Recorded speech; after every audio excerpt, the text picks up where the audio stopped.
not making mistakes is what it takes to win that race, and positioning yourself for the final few laps.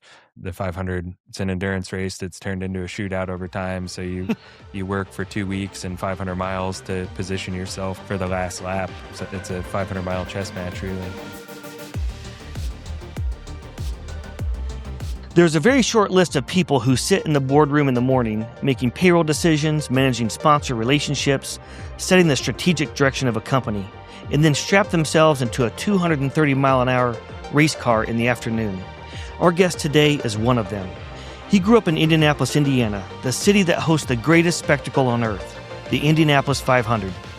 For an Indianapolis kid with gasoline in his veins, the race isn't just an event, it's a calling. He hires the engineers, he approves the budgets, he signs the sponsors, he sets the strategy. And then on race day, he sits in the machine his decisions built and drives it at 230 miles an hour in front of 300,000 people. That's not a hobby. That's a leadership philosophy made physical. In 2012, he made a bet. He co-founded ECR and got in the car himself. Since then, wins, poles, championships hunted, and a roster of drivers who went on to become household names in the sport. ECR didn't just survive as an independent, it thrived. In a sport where independent teams are slowly being swallowed by manufacturer programs and private equity, he and his team have stayed competitive and rooted. So what does it actually take to build something that lasts in a sport that's moving faster than ever? Let's find out. Ed Carpenter, welcome to the show. How's it going? It is so good to see you again. I think the last time I saw you was probably like 5, 6, 7 years ago. Yeah, it's been a while. Our kids grew up together for a little while. I'm doing there. the same thing. I think you're doing a little something different, but it's good to see you again. And now they're getting ready to go off to college. I know. Time flies. It's absolutely crazy. I know you're a humble guy. And so I want to kick this off with a few highlights. They'll be kind of the thread for our chat today. So if we go back and look at, you've collected 9 wins across each type of track in the series. 12 of the team's 14 Indy 500 appearances, you've had at least one car in the front 3 rows, including 9 front row starts, I think it is, over time. And this is going to be your 23rd year in the Indianapolis 500 as a driver. You've had 3 pole positions, 2013, 14, and 18. Correct. Does that sound right? You're going to get another one this year. Go for number 4 this year. Certainly trying. So you're the 10th driver in the 100-year plus history with 3 or more poles. That's absolutely insane. Tied for 8th on the all-time list, which is include over 800 drivers. And you have led at least one race for 15 of the past 16 consecutive seasons. That's pretty amazing. So I think I want to start off with, you grew up here in Indianapolis, and I think the racing industry is so complex to most people, right? A lot of us can pick up a hockey stick or a basketball. But when you were a kid, when did you first, before you even got into racing, when did you first think, I want to do that? I want to be in the Indy 500? Well, I mean, my life really took a turn. My mom married, what I call my dad, but stepdad initially when I was 8 years old, and our family ran and operated the Indianapolis Motor Speedway and the Indy Racing League, and then IndyCar as it became.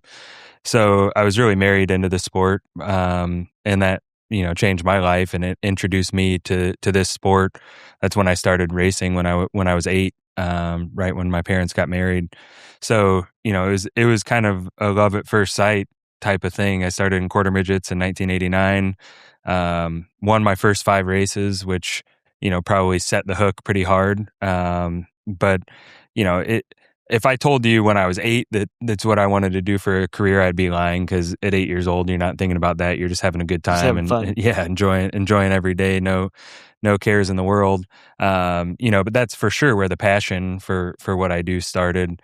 When I started thinking about it as a profession was, late 15, 16, when I was kind of still in, youth, call it youth sports, youth racing, and looking at what was next, and having some family discussions of like, okay, is this something you want to keep doing?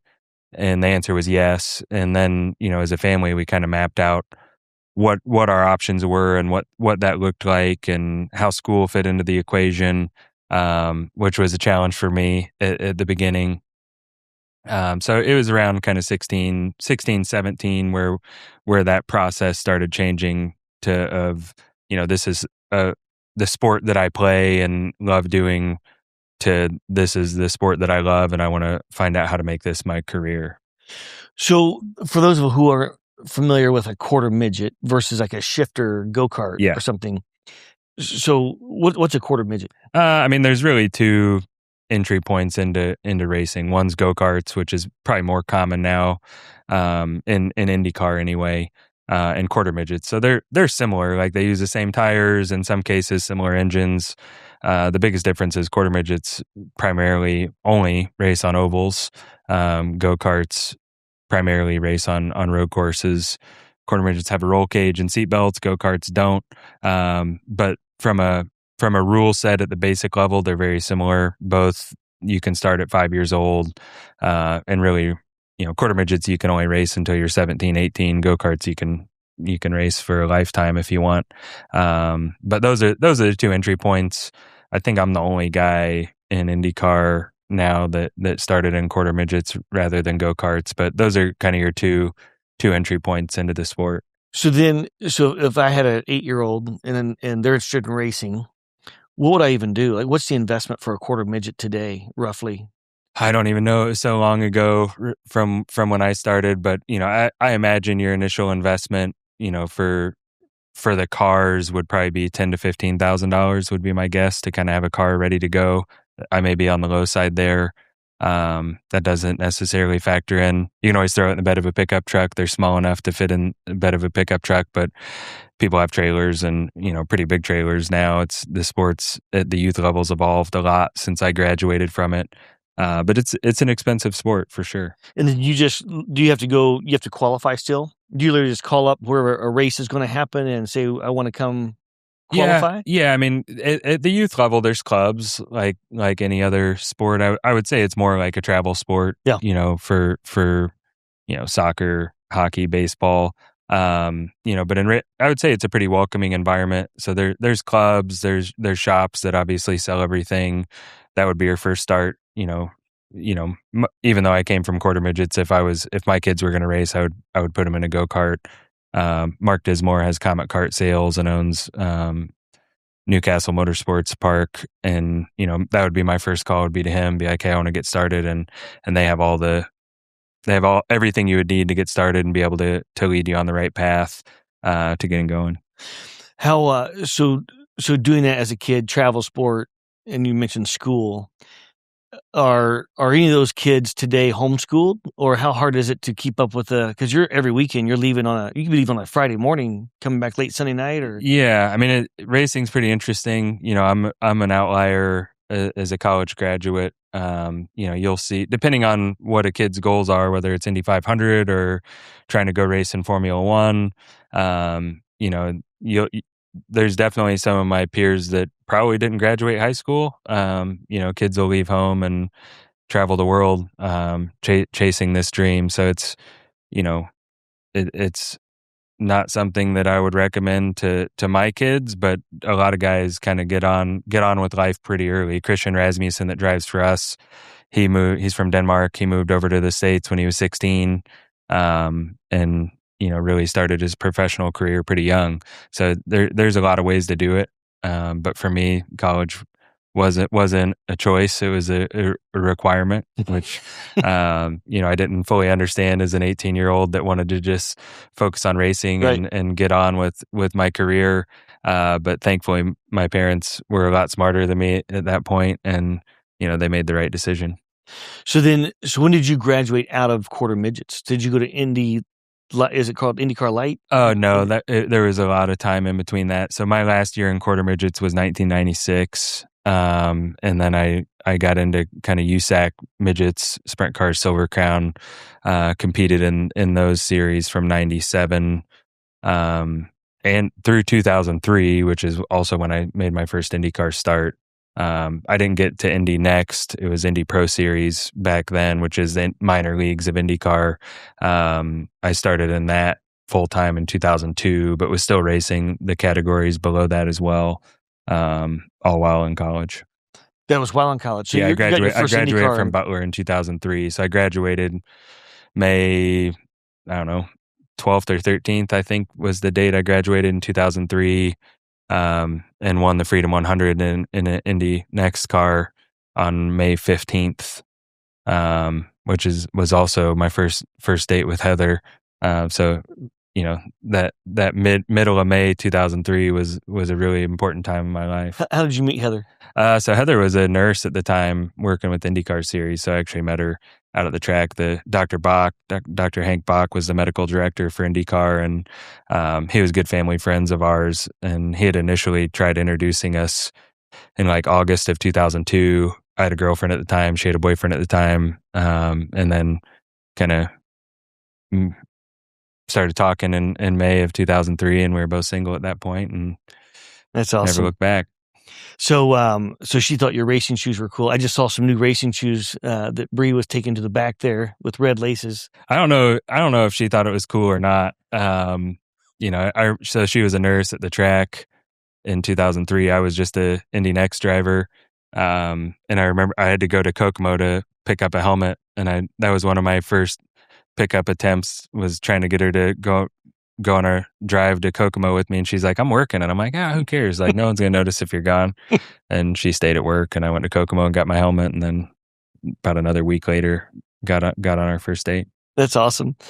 So back then, what was your mindset with your career? Was I'm going to be a race car driver for my entire career and then do something else after that? What was your major in college? I marketed a marketing major in the business school. Yeah. I with my family being so ingrained in the sport, I think I had a pretty realistic view at a young age of just how challenging the sport was. So I didn't look too far down the road. I focused on one step at a time as I was working my way through the ladder to get to IndyCar.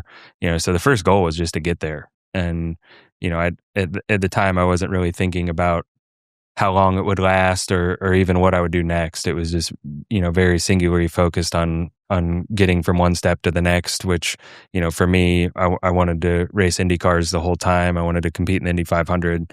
So I wasn't, in that phase of life, I wasn't really thinking much past to just getting to that next thing, which ultimately was Indy 500. If you would have asked me in 2004, which was my rookie year, if I would still be competing in the race in 2026, I probably would have said you're crazy. Like that's a very long career.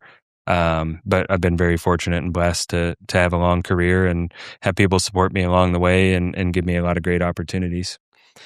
So years ago, was his name, was it Derek Daly? Did he race in Le Mans as well? Derek Daly raced F1 and IndyCar. He's Connor's dad. Okay. I can't remember. He may have raced Le Mans. I don't know the history of everyone. So he told a story once of the first time that he was qualifying, or maybe just practicing. I think it was just practicing at the Indy 500 track, and he could not get past 200. And he goes back to the garages, and Mario's back there, and he's like, "How are you cracking 200?" It's not possible. And Mario told him, when you're coming down the straightaway towards turn 1, and you're going to hit that concrete wall, so you just let off that gas a little bit. And Derek's like, or whoever it was, is like, yeah. He said, "Don't let off. It'll stick." So tell us about your first moment when you were out there practicing. Yeah, I mean, there's a skill set required. I think to be a IndyCar driver, there's a mental skill set that's probably more important than just the natural God-given feel of a race car that some of us have. There's definitely a trust factor, which is essentially what Mario was conveying. IndyCar back then and still has a rookie orientation you go through. For me at the time, Indy Next raced on the oval, which was a big step because you're going 180 miles an hour. So you really get to know the track, get comfortable with it in a slower car. And then you go through the rookie orientation phase, which there's 3 phases that kind of works you up in speed so you don't get there too quick. But it's a process. I would say the first time is actually not as hard because you're young and, pretty courageous at that point, and you don't know what you don't know. And our cars are a lot different than they were in the 70s with downforce and all the engineering simulations that give you a lot of confidence. They were living in the Wild West back then, with no technology, and they're essentially test pilots. So it's a different time, but you have, it's mind over matter at times. Like, your butt's telling you one thing, and you've got to trust the engineering of what we do.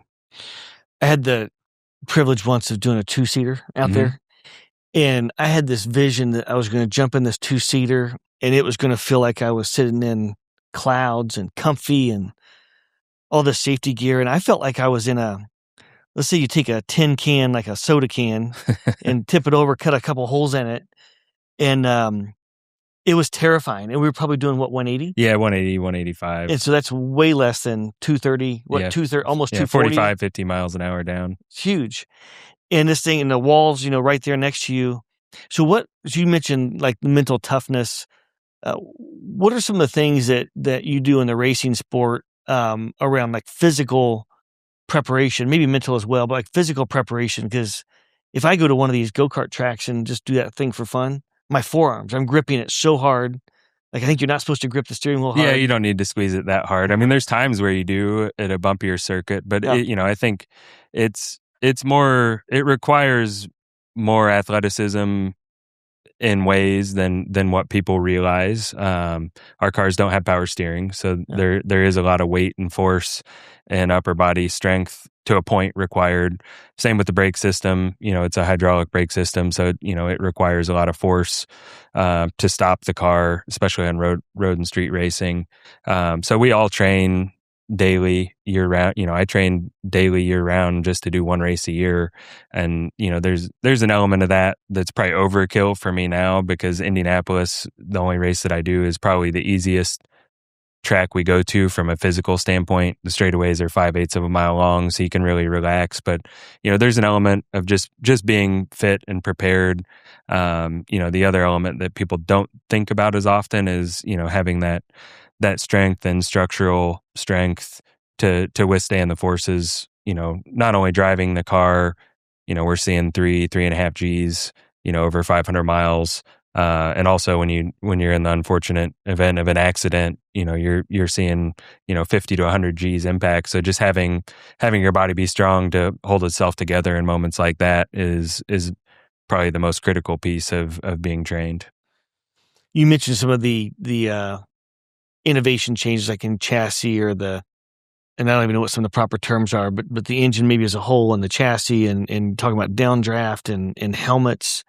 Who is it? Simpson, I think, is a big Bell O'Reilly and Stilo are kind of the big three now. Simpson's still around. I don't think there's any IndyCar drivers wearing Simpson anymore. Okay. They kind of, as Bill Simpson, who founded that, he kind of pioneered driver safety. But as he sold his business and passed away, their emphasis went to other disciplines of motorsport away from IndyCar. But Bell's kind of the primary helmet provider now. So when you first got into it, just say back in 2004, right? That was your first year? Yeah, qualified? 2004 was my rookie year.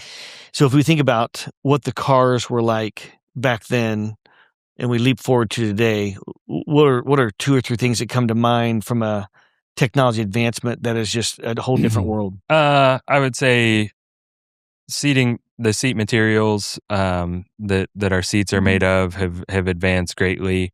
A lot of energy absorption in that to protect, primarily our spines upon a rearward impact. Same thing with, helmets have come a long way from a concussion protection, but also intrusion protection. Before we had the windscreen, which is another giant safety innovation, there were guys been injured from debris or other cars ending up in the cockpit.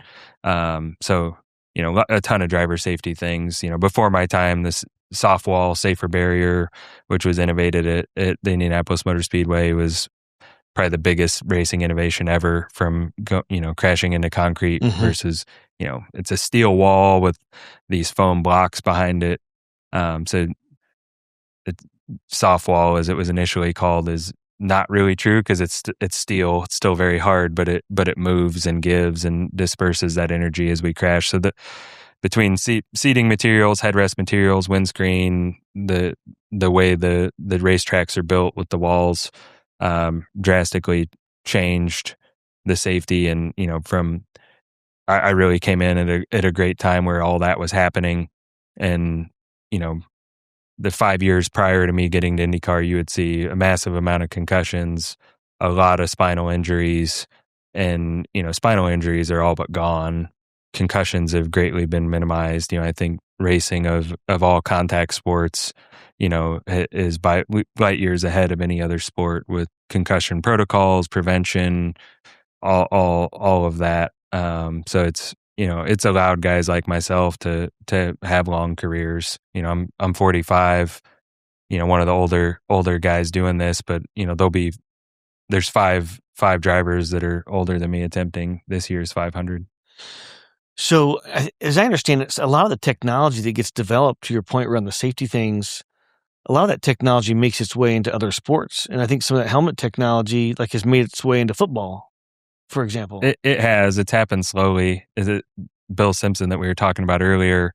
I wore his helmets for a long time, and he sold Simpson and then had a company called Impact. And I've always been a giant football fan, and I was trying to talk him into doing football helmets, and he's like, it's a bad idea. That NFL won't let it happen. And then he ended up doing it, and unfortunately, his company didn't really take off, but he did innovate and push the boundaries to where, the Rydell's and other, helmet manufacturers that were in that sport stepped up their game and kind of took the technology that he was bringing to it in. But yeah, you've seen it. I know from a lot of the seating material, that they've called some of our doctors and specialists. NASA's called us and been like, hey, how are you guys not having spinal injuries anymore? Like when they were looking at reentries with capsules and the forces that the astronauts have landing back in the ocean, even with the parachute. So there was technology that went from racing into space. And, obviously there's technology from the heat shielding and whatnot from their world that comes our way. But racing's always been an innovative sport, whether it's safety. The rear view mirror was invented at the Indy 500 in 1911. Really? I didn't know that. So there's a lot of things. Our cars, we're powered by Chevrolet. They don't look like what you drive on the road, but a lot of the things, when you see how much better fuel economy is on cars on the road, some of the underlying technology and software, and with fuel injection and shutting off cylinders when you're cruising on the highway, all of that started in IndyCar. So way back in the day, that track was a testing facility, right? Yeah, it was proving grounds For automobiles, and which goes back to our roots here in Indiana from an innovative standpoint, et cetera. Now it's grown to the greatest spectacle on earth. I think I want to come back to data in a minute. Yeah. Because I think that also impacts now as a team owner. But I want to go back to, so you're racing, and what year did you start ECR? 2012. 2012. And so your first qualification, 2004. So what is it? 8 years later, you decided to start a team. What happened between those years that caused your shift to think, you know what, I want to actually start a team, be a team owner versus just a driver? It was really just an opportunity. I raced for Eddie Cheever in 2004, my rookie year. Didn't get retained after my rookie year. My family started a team, Vision Racing, in 2005 that I drove for until 2009 when it closed its doors. So in that time, a Vision Racing, I was a driver, but I was there on the ground floor when we built that team. Didn't have an ownership stake, but I was there and present. It's kind of like an owner's rep. Dinner table conversations, driver, all the stuff. So I really learned a lot through that phase. Learned a lot of things we did well, which was really culture, and learned a lot of things that we didn't do well, which was, really constructing the team and being engineering focused enough. But that failed in 2009. But through that phase, if you would have asked me then, like I would have hoped to drive and then someday take over running of that team. That didn't play out. This is a tough industry, very, very sponsorship driven, constantly fundraising, and we failed to keep the doors open there. That was a big crossroads in my career. I didn't really know when we closed that what was going to come next for me. And in the midst of us trying to make relationships and find funding to keep that team open, met a Stuart Reed, who's still a partner in the team today. And he was just launching a vodka company with Fuzzy Zeller at the time. And he wanted to get involved, but they didn't really have the means to do it yet. But ended up, doing a deal with them to get just enough money to do the Indy 500 with backing from their company in 2010, which kept me in the game for 2010. That May went really well. Ended up doing a couple more races with Panther Racing with their support. That year led into an opportunity to go drive for Sarah Fisher after she retired.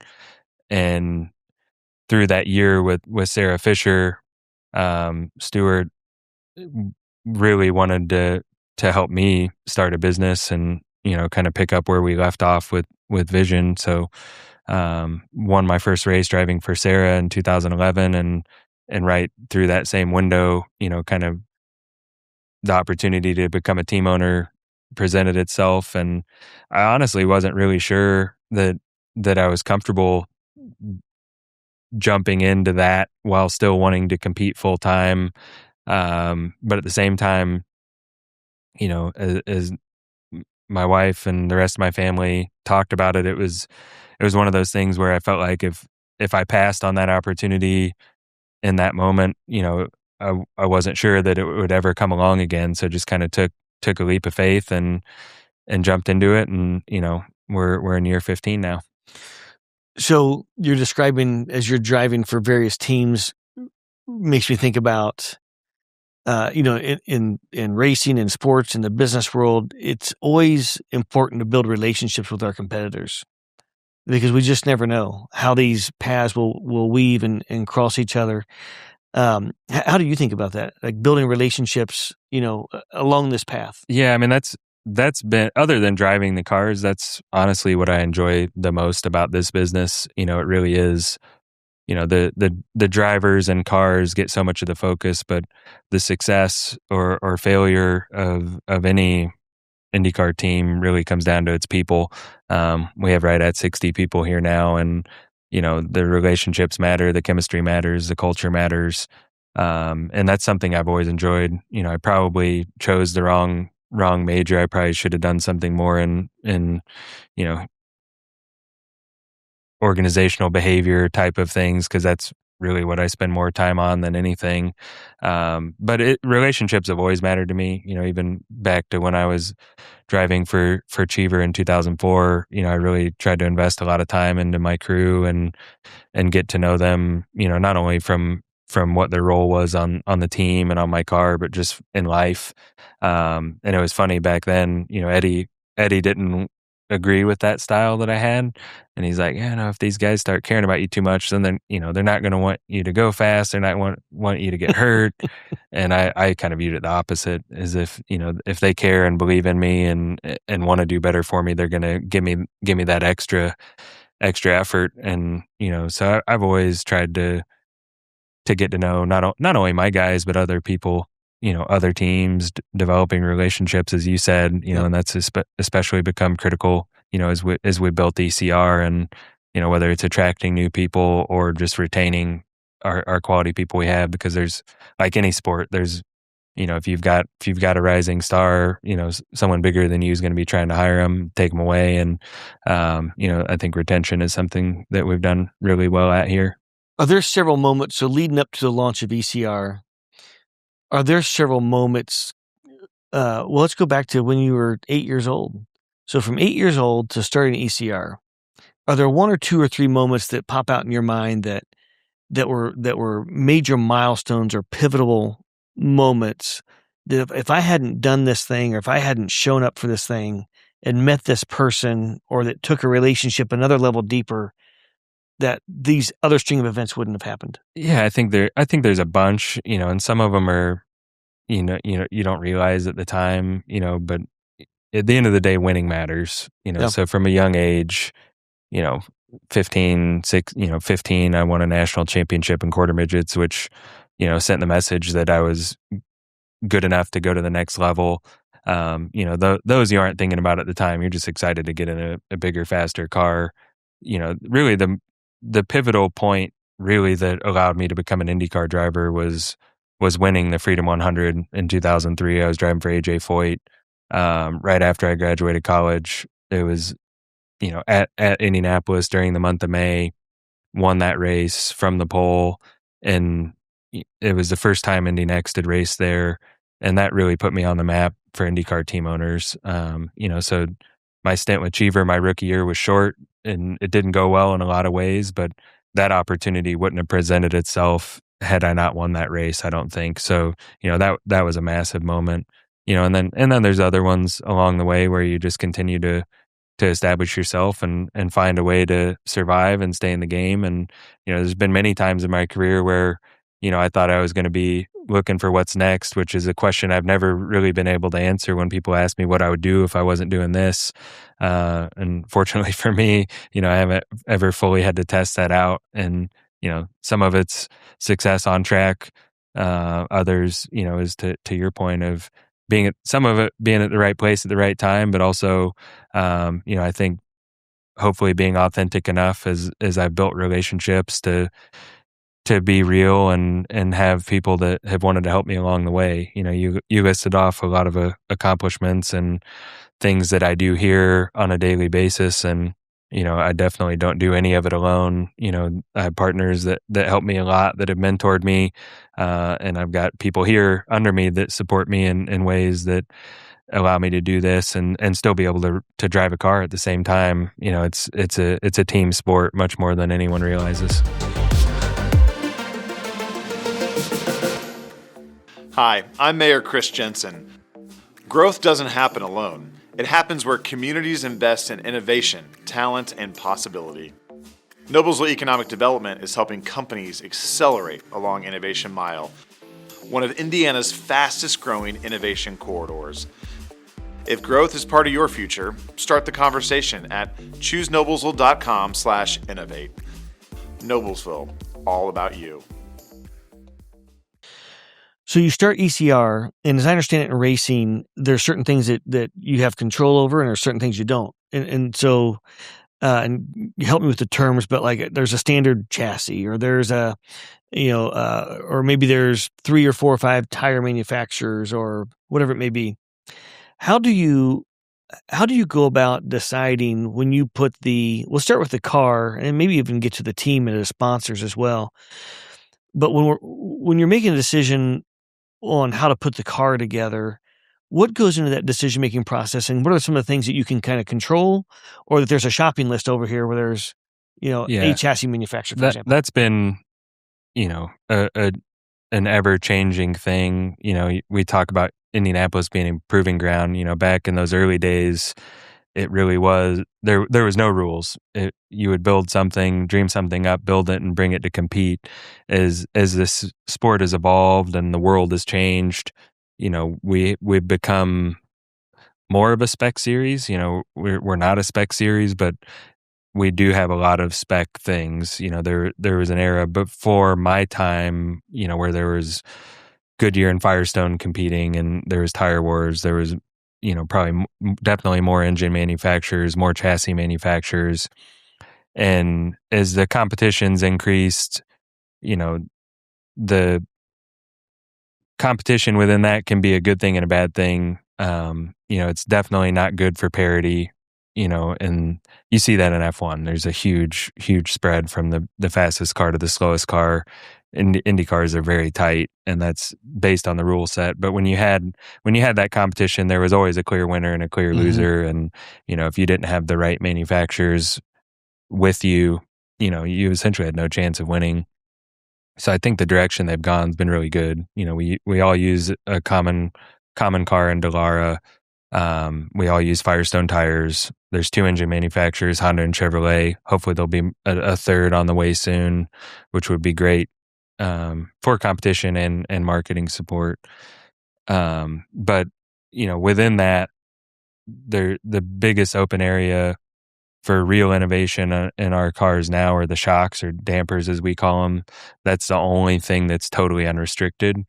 Underneath the cars, from a chassis, it's a common supplier, but there's different components in there where, IndyCar manages the supplier base. So, for radiators, there's a couple choices for different things. There's different choices, but it's not all fixed. And then the shocks are really fully open for innovation and development still. And beyond that, it's really people and processes and maximizing the equipment that the series prescribes and working as a team to optimize and get the most out of what we have. So when it comes to so now data, do you do things with wind tunnels, or is that the manufacturers? Both. The manufacturers definitely, even though Honda and Chevy produce engines and cars, they provide a lot of engineering support, and they do a lot of wind tunnel testing. GM has a tech center in Charlotte where they have all sorts of capabilities, from simulation, wind tunnel, different other testing rigs for gearboxes and wheel bearings and you name it. But they do some of that. We do basically all of it as well.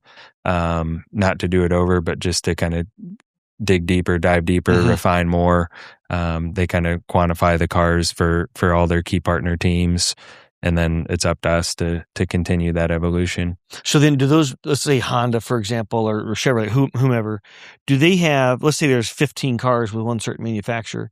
Do those manufacturers have dedicated teams that are dedicated to ECR versus another team? Or is it all in the same bucket? On the engine side, yes. From a car side with Dallara, they're a supplier support. They have people at the track, that interact with us really just from a purchasing standpoint. With Chevrolet, they're our engine supplier and technical partner. Ourselves, Penske, and McLaren are key partner teams with Chevrolet, so we work a little closer than the other Chevrolet teams, or at a deeper level.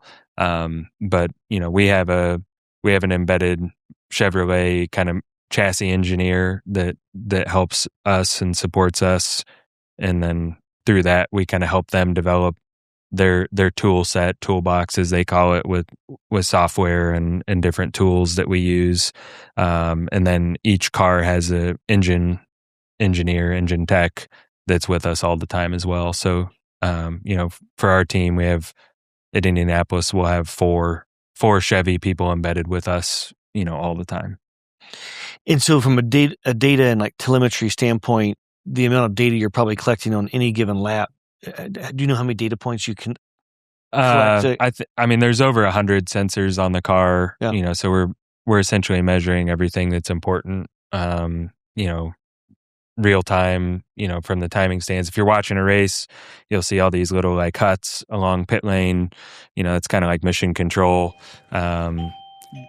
group of engineers there watching everything, and then when we come in, they plug an actual download cable in and pull the raw data off the car.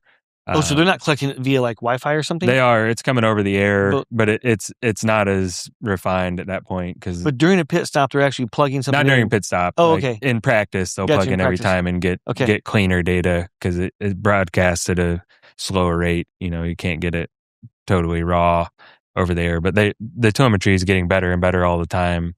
But yeah, there's we have six engineers per car looking at everything real time, and in practice or in testing, as we just finished up, that data analysis and processing all of that, is a big factor into making the next right decision and being prepared for whatever it is you're working on, whether it's race setup, qualifying, speed, how much gas you have left. Yeah, exactly. That's critical. So is there Is there something that sticks out in your mind that like today you're able to see X, but you couldn't see that 15 years ago? Or like, are you building custom AI tools on top of, this data? At the end of the day, like at a basic level, we're looking at the same things we were 15 years ago. We're just able to see more and process it faster and at a higher quality. Definitely automation is entering our world in a big way, and a lot of that just can process so much more, so much faster than humans doing it the old-fashioned way. So yeah, it's racing's always been on the cutting edge of all that, and I think it still is today.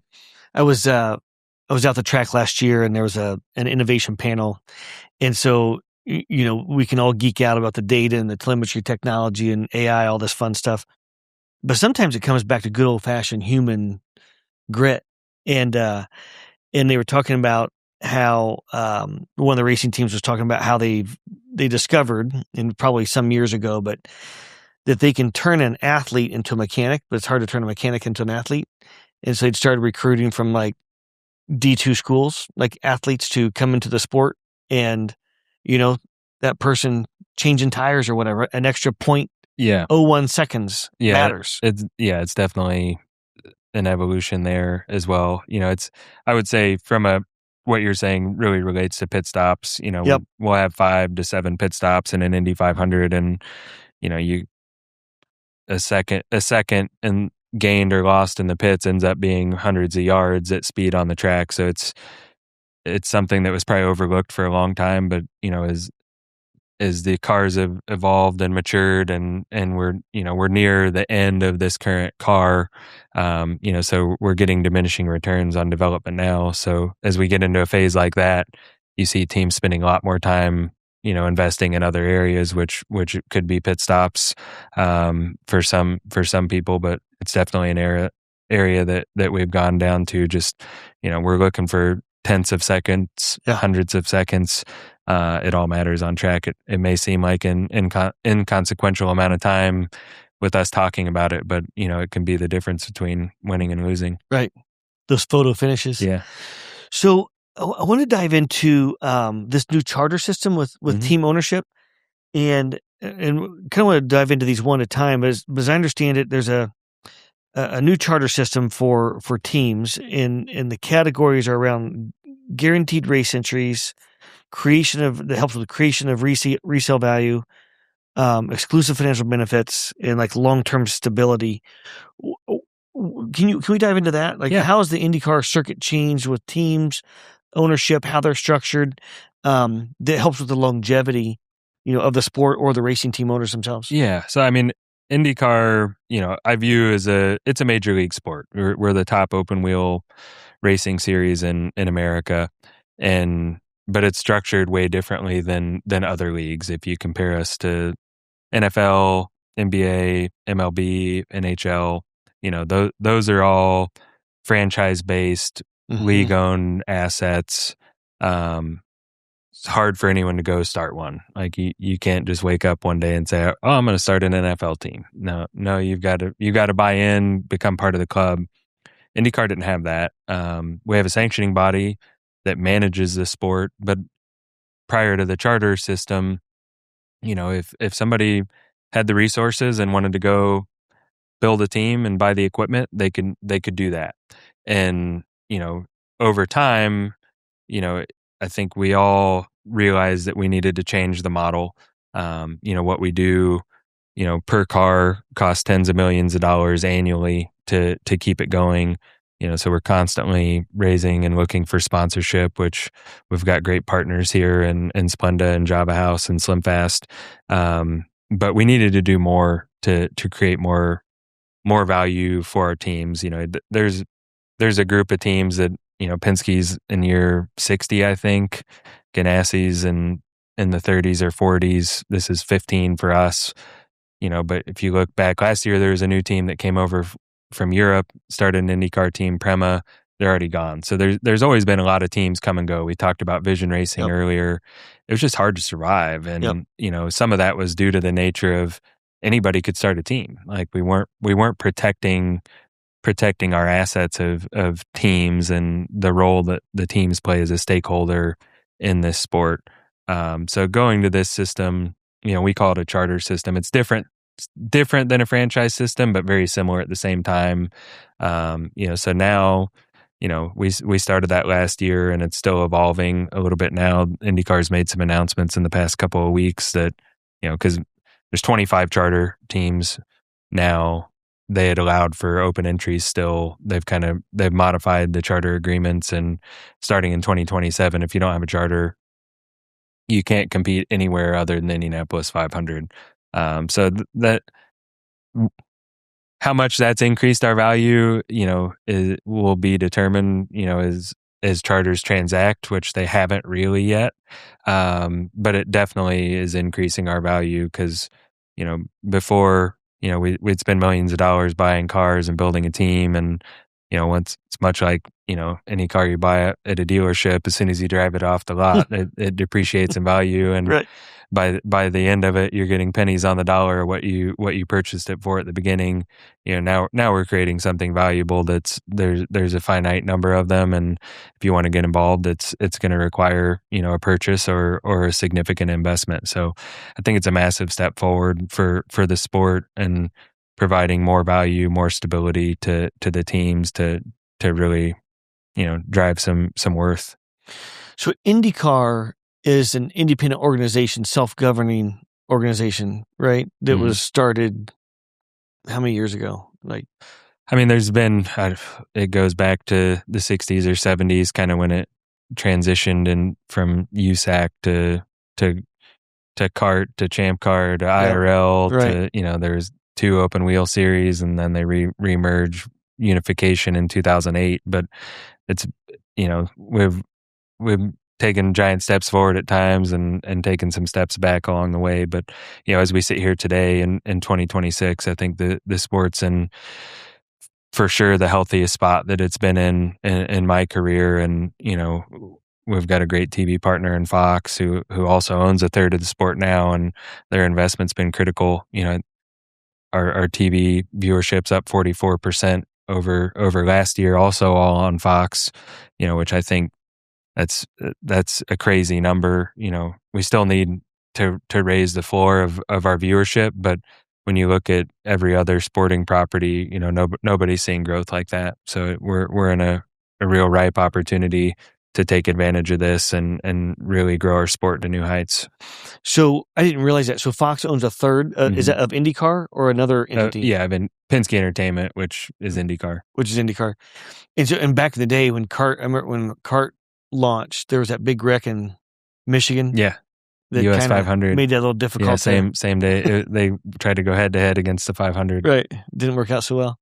So, all right. So from a team ownership, then, so you start ECR. This new charter system's coming about. How do you think about?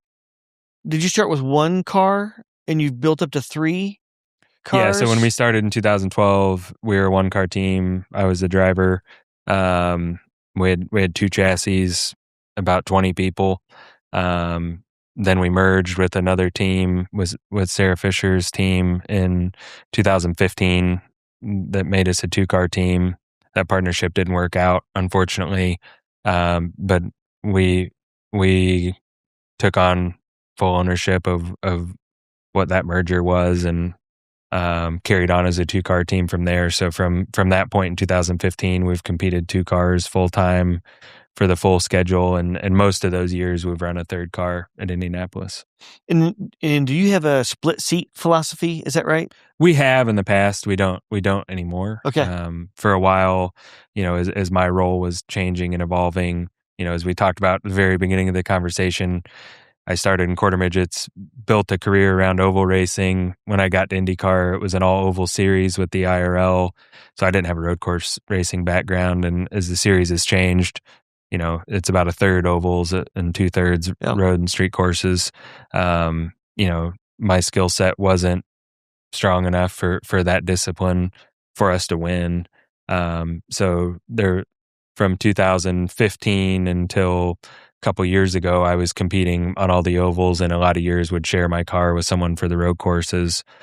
Starting last year, Christian took over that seat full time, and I'm just in an Indianapolis 500 only role now, which is good as we're growing and raising our expectations to finding our way to winning Indy 500s and being a stronger championship contender. So what does the future look like now, do you think? So you've got 3 cars.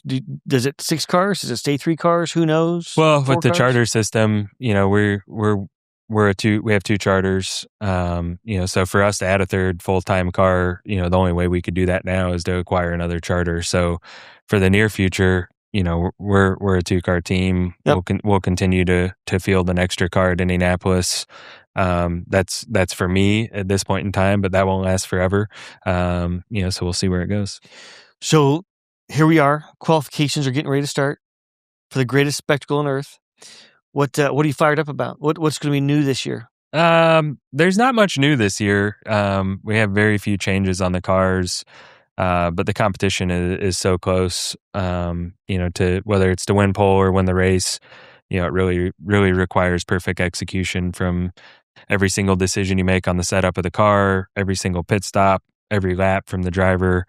Not making mistakes is what it takes to win that race, and positioning yourself for the final few laps.